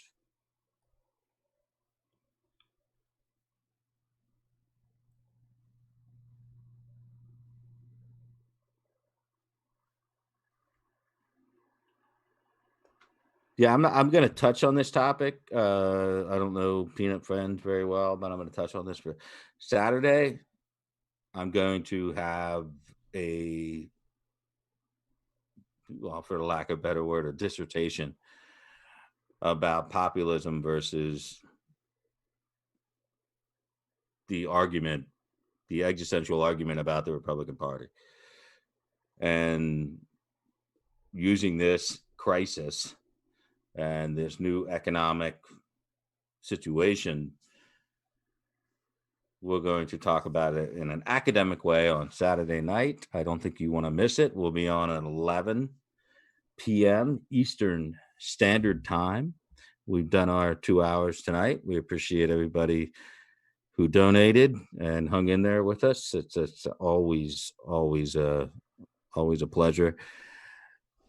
We will delve more into the politics of the day rather than the science debate over this stuff. And I think we'll probably inject some humor in there. I don't know what it is yet, but Glenn and I will work something out. Everybody needs a laugh every now and then, whether it's a Horka goatee or a Lookner glass, staring into the computer, frothing at the mouth. Maybe even a Dilbert swaddling impression. I don't know, but Glenn and I will try to find I could do a 5 pretty minutes good to Dilbert, right? If I wanted to, I could become Dilbert. That would be too easy, actually. Well, we got 48 hours to figure it out. Maybe at the end of every impression, Catbert kills me. That's I don't know if you ever read his comics in the 90s, but there was, he made his dog and his cat characters. And I think the cat was evil, right? The cat was trying to destroy the world.